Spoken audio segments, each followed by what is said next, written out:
اور جو درمیانے ذہن کے لوگ ہیں، درمیانے پراپرٹی جن کے پاس ہے وہ 10 پڑھیں، اور جو کنگلے ہیں وہ اللہ کا بھلا کرے وہ 20 پڑھیں۔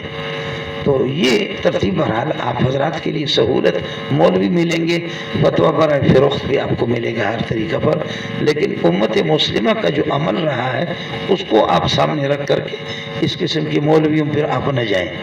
14ویں صدی میں جس قسم کا زمانہ آپ کے سامنے، مولوی بھی اسی قسم کے آپ کو ملتے رہیں گے۔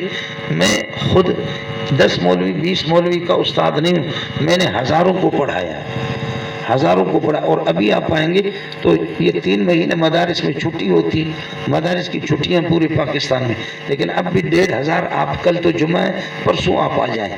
یہ دنیا جہاں کی، امریکہ کے ہے، برطانیہ کے ہے، کہاں وہاں سے یہاں پڑھنے کے لیے آتے، لیکن آپ ماشاءاللہ یہاں بیٹھے بیٹھے آپ کو پتہ بھی نہیں کہ مدرسہ کہاں ہے۔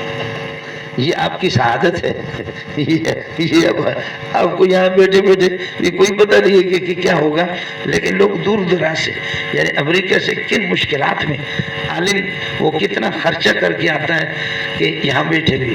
تو میں عرض کر رہا ہوں کہ یہ سہولتیں بہرحال مل ہی جائیں گے، لیکن اس بات کو یاد رکھ لیں، آج میری مائیں اور بہنیں اور بیٹیاں اور میرے سر کے تاج جو حضرات بیٹھے ہوئے ہیں، اب دائیں بائیں اپنے دیکھ لو، شاید اگلے رمضان میں بہت سے دوست آپ کو نظر نہ آ جائے۔ شیطان آ کر کے کہہ دیتا ہے کہ اگر اس رمضان میں کچھ کمزوریاں رہی ہے، تراویحوں میں، روزوں میں، نوافل میں، عبادت میں، اس کی تلافی، اس کا تدارک اگلے مہینے، اگلے سال میں کریں گے۔ تو یہ اگلے جو ہے نا، اگلے کا جو سلسلہ ہے، آج یہ ملا آپ کو دیکھ رہا ہے اور آپ اس ملا کو بھی دیکھ رہے ہیں، اور عین ممکن ہے کہ اگلے سال آپ اس ملا کو نہ دیکھیں یا یہ ملا آپ کو نہ دیکھیں۔ میرے اور آپ جیسے اس آسمان نے بہت کچھ دیکھا ہے، اس زمین نے میرے اور آپ جیسے کروڑوں نہیں اربوں خربوں کو انسان دیکھے ہیں۔ ایسا نہیں ہے کہ وہ ہڈی اور گوشت کے بنے ہوئے تھے وہ مر گئے اور آپ اور ہم اسٹیل کے بنے ہوئے ہم مریں گے نہیں۔ اس بات کو اپنے ذہن سے نکالیں، اس لیے یہاں رہنا نہیں ہے۔ رمضان کے مہینے میں جبریل علیہ السلام تشریف لاتے تھے، ایک ختم پارہ 1.5 پارہ حضرت جبریل پیارے پیغمبر کو سناتے تھے، اور وہی جو 2 پارہ ہے یا 3 پارہ ہے رسول پاک جبریل کو سناتے تھے۔ یہ بخاری کی روایت آپ کو بتا رہا ہوں، 2 ختم تو جبریل کے ساتھ 1 ختم آپ سناتے۔ یہ دن کو آپ جب مدرسوں میں جا کر کے دیکھیں گے، یہ جو آپ کا حافظ صاحب ہے، یہ جو غریب جو تراویح پڑھاتا ہے، یہ اللہ آپ کا بھلا کرے پورے دن کس طرح محنت کرتے، کس طرح رٹا لگاتے۔ آپ اندازہ کریں، 600 صفحات کی ایک کتاب ہے، 600 صفحات کی ایک کتاب ہے، اس کو اس طریقے پر ایک زیر و زبر شد و مد پڑھنا، اس کے لیے دماغ چاہیے، اس کے لیے بڑی محنت چاہیے۔ آپ کا اور ہمارا حال یہ ہے کہ حافظ صاحب کے پیچھے کھڑے رہتے ہیں تو رکعتوں کی بھی یاد نہیں رہتی کہ 4 ہو گئے یا 3 ہو گئے، وہ بھی اللہ بلا برگردن ملا کی مرضی ہے۔ میں نے امامت میں میری زندگی گزر گئی ہے، میں جامع فاروقیہ میں مولویوں کو نماز پڑھاتا تھا، 2,500-3 ہزار لوگ ایک ٹائم پہ میرے پیچھے نماز پڑھنے والے، لیکن کبھی مجھے غلطی ہوگی 5 رکعت میں نے پڑھائی، کبھی 6 رکعت پڑھائی، تو سلام پھیرا تو مولوی ایک دوسرے سے پوچھتے، مجھے بھی شبہ ہوتا تھا کہ کتنی رکعتیں ہوں گئی، وہ کہتے کتنی ہوگی، وہ کہتے کتنی ہوگی۔ اللہ کے فضل و کرم سے وہ 2,500 میں کبھی کسی کو پتہ نہیں۔ اس کا مطلب یہ ہے کہ جیسے کہ ریل گاڑی کے سامنے جو انجن ہے، ڈبے سارے کے سارے اسی کے ساتھ ٹچ ہے، وہ انجن جس طرح ہو جائے، یعنی آپ کے سارے نمازوں کی ذمہ داری مولوی صاحب نے لی ہے۔ وہ مولوی اللہ بلا برگردن ملا ہی کی اللہ کو بلا کرے کندھے پر، ملا جس طریقے پر کرے۔ آپ کی اور میری ذکاوت کی، اور آپ کی اور میری یادداشت کی، اور آپ کی اور میرے استحضار کی اور حاضر دماغی کا حال یہ ہے کہ رکعتوں کو یاد نہیں رہ سکتے۔ اس خدا کے بندے کو دیکھو کہ وہ کس طرح چلتا ہے، اس کو دیکھ تو لو۔ ہمارے تعلیم یافتہ حضرات کسی نے اقبال کے 15 اشعار یاد کیے، علامہ اقبال کے کسی نے 20 یاد کیے، کسی نے قائد اعظم کے اللہ کا بھلا کریے کہ چند اشعار فرمودات یاد کیے، کسی نے پاکستانی ترانہ پاک ترانہ کسی نے یاد کیا۔ وہ بڑے بڑے ہمارے ہاں تعلیم یافتہ ہے۔ یہ آپ کی تعلیم تو اس کے مقابلے میں ہے، وہ ٹکے کے بھی نہیں ہے۔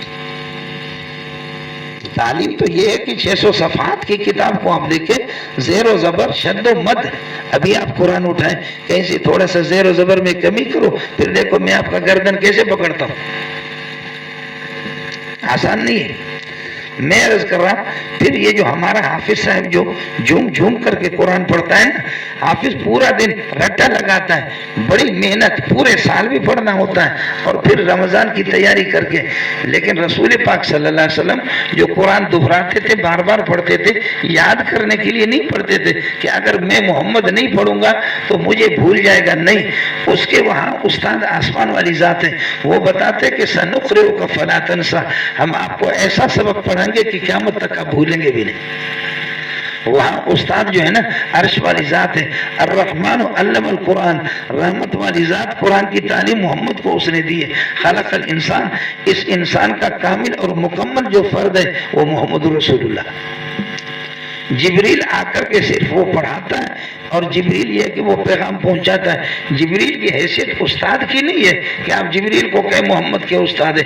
جبریل کی حیثیت اس لاؤڈ اسپیکر کے، جیسے لاؤڈ اسپیکر میری آواز آپ تک پہنچاتا ہے، یہ لاؤڈ اسپیکر کی تقریر نہیں ہے، میری ہے.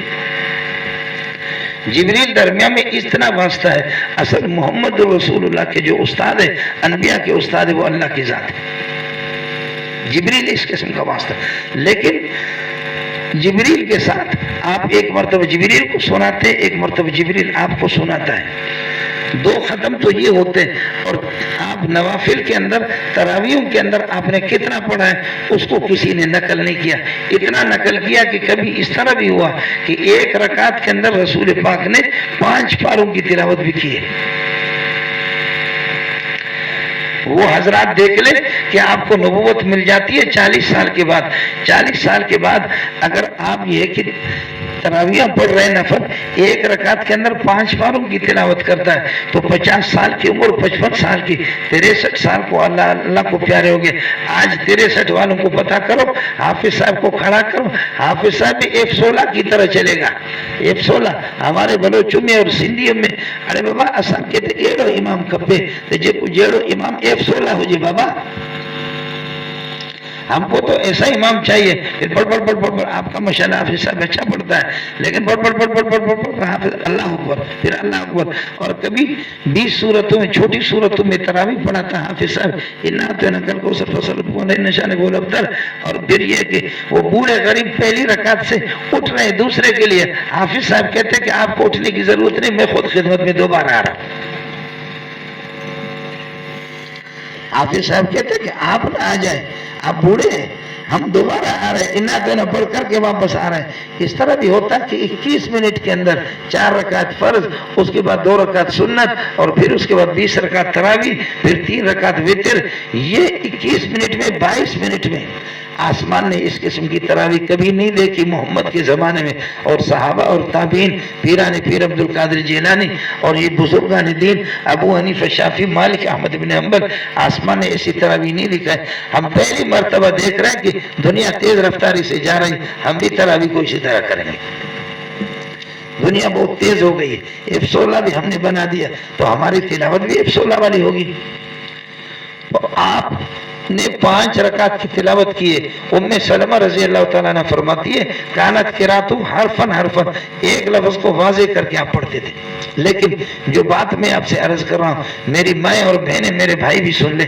جبریل نے فرمایا کہ حضرت میں ہر سال آپ کو سناتا ہوں، آپ مجھے سناتے ہیں. رات کو پھر یہ کہ آپ الگ تراویح میں، نوافل میں صحابہ کو سناتے ہیں. لیکن پیارے اس رمضان میں 2 مرتبہ جبریل نے سنایا، 2 مرتبہ نبی نے جبریل کو سنایا.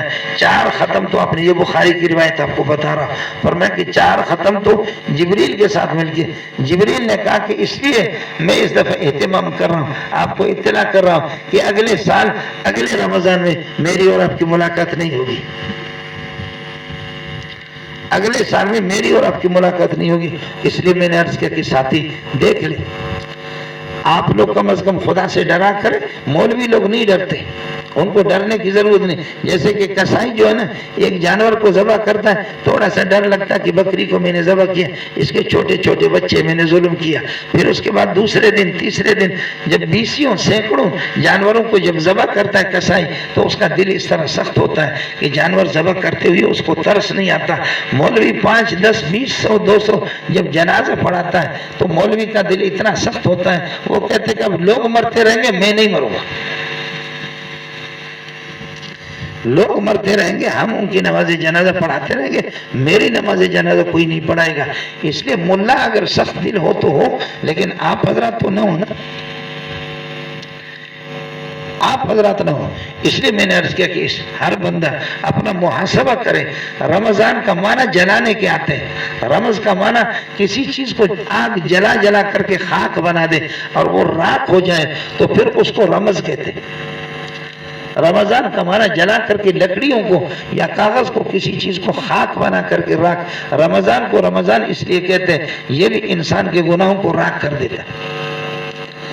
رمضان کے انوار اور برکات سے اگر کوئی استفادہ کر لیتا ہے, کما حق کو اس کا احترام کر لیتا ہے, آداب اور شرائط کا اہتمام کر لیتا ہے, تو پھر رمضان وہ بھی اس کے گناہوں کو جلا کر کے راکھ کر دیتا ہے. خدا کے ہم بہانے ہیں, اللہ کے ہم بہانے ہیں. اللہ چاہ رہا ہے کہ کسی طرح آپ کی مغفرت ہو جائے. ما یفعل اللہ بعذابکم ان شکرتم وآمنتم. خدا تمہیں عذاب دے کر کے اللہ کو کیا فائدہ ملے گا؟ اللہ چاہتا ہے کہ آپ کسی نہ کسی طریقے سے آپ کی نجات ہو جائے اور آپ اللہ کی مرضی والے بندے بن جائیں. آپ کے افعال, آپ کی نشست و برخاست خدا کی مرضی کے مطابق ہوں. اس لیے ساتھیوں سے عرض کیا کہ ایک عشرہ چلا گیا, ختم قرآن آپ کا ہو گیا. ہر بندہ یہ دیکھے, اپنا محاسبہ کرے کہ میں پورا دن بھوکا رہتا ہوں, کھانے سے پینے سے دیگر اپنے خواہشات پر میری پابندی ہے, کھانے پینے بھی مجھ پر بند ہے, اور رات کو میں تراویح میں بھی رہتا ہوں, لیکن اس کے علاوہ میرے کاروبار کی کیا نوعیت ہے, میرے اخلاق کی کیا نوعیت ہے, میری زندگی کے اندر کیا تبدیلی آ گئی ہے, میں لوگوں کی غیبتیں کتنے. رمضان جس طرح, اور یہ طے شدہ ہے, یہ طے شدہ ہے کہ حدیث میں آتا ہے رمضان میں بڑے بڑے شیاطین کو جکڑا جاتا ہے, وہ بند ہوتے ہیں. وہ عام دنوں میں جس طرح انسان پر حملہ آور ہوتے ہیں, رمضان کے مہینے میں نہیں ہو سکتے. اب بڑے شیاطین, ہاں علماء کہتے ہیں کہ چھوٹے چھوٹے شیاطین کچھ وہ بدماشیاں کرتے, وہ جنات جس کو شتنگڑے آپ کہیں. شیطان تو بڑا ہے اور شتنگڑے, یہ اس قسم کے شتنگڑے وہ کچھ کرے, لیکن شیاطین بند ہے. اب آپ نے اور مجھے دیکھنا ہوگا کہ جب شیاطین بند ہے, بڑے سرکش بھوت وہ بند ہے, اس کے باوجود میرے اندر کوئی تبدیلی نہیں آئی, اس کے باوجود میری نمازوں میں اللہ کی طرف رجوع کرنے میں کوئی مجھے فرق نہیں پڑا. میں جیسے پہلے تھا اب ہوں. تو اس کا مطلب یہ ہے کہ میں نے 11 مہینے میں اتنا گناہ کیا کہ میرا مزاج گناہ کا بن گیا. مزاج میرا, اللہ کا بھلا کرے, وہ شرارتی مزاج میرا بن گیا اور شیطانی مزاج میرا بن گیا کہ رمضان کے اندر کوئی تبدیلی نہیں ہے. اس لیے ساتھی جو ہے نا رمضان کے انوار اور برکات سے استفادہ کریں. خاص طور پر ہماری مائیں اور ہماری بہنیں اور بیٹیاں گھر کے کام کاج نمٹا کر کے ذکر و اذکار, تلاوت کا, نوافل کا اہتمام کریں اور پاکستان کے لیے دعا بھی کر لیں. پاکستان کے لیے یہ عظیم سرمایہ ہے. خدا آپ کی اس ملک کی بھی حفاظت فرمائے.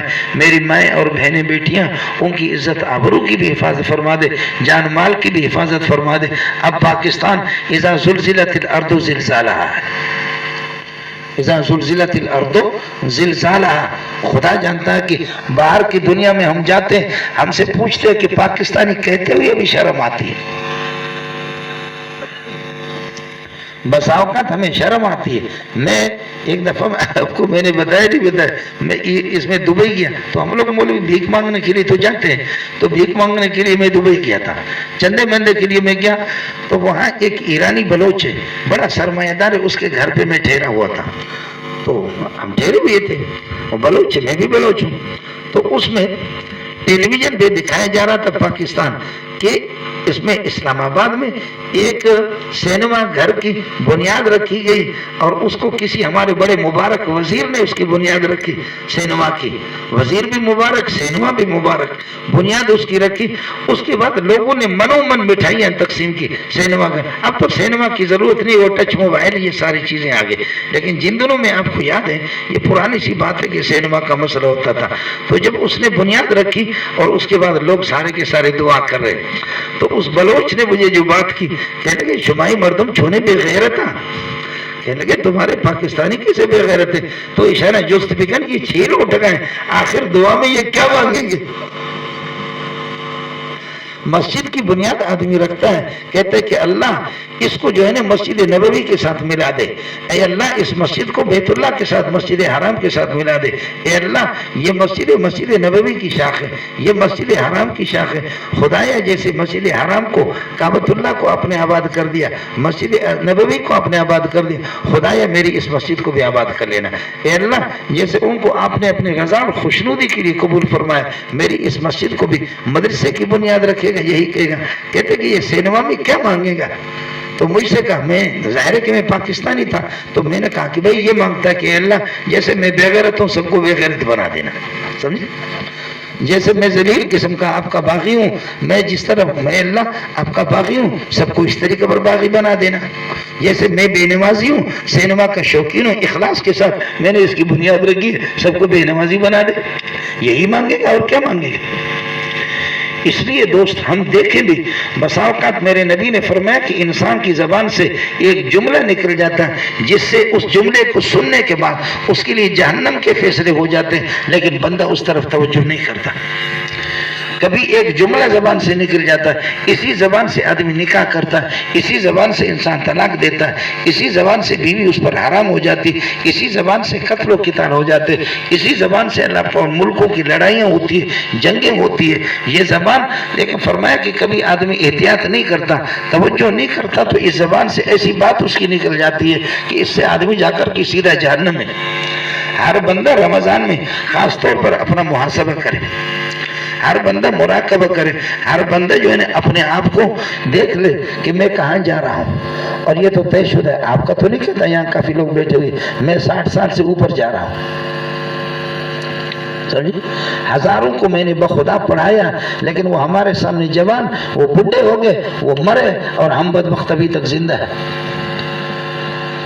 ہم ابھی تک زندہ ہے، لیکن کل ہم جائیں گے یا پرسوں چلے جائیں گے. میں اگر کل جاؤں گا تو پرسوں آپ جائیں گے، پرسوں آپ نہیں جائیں گے تو ترسوں ضرور جائیں گے.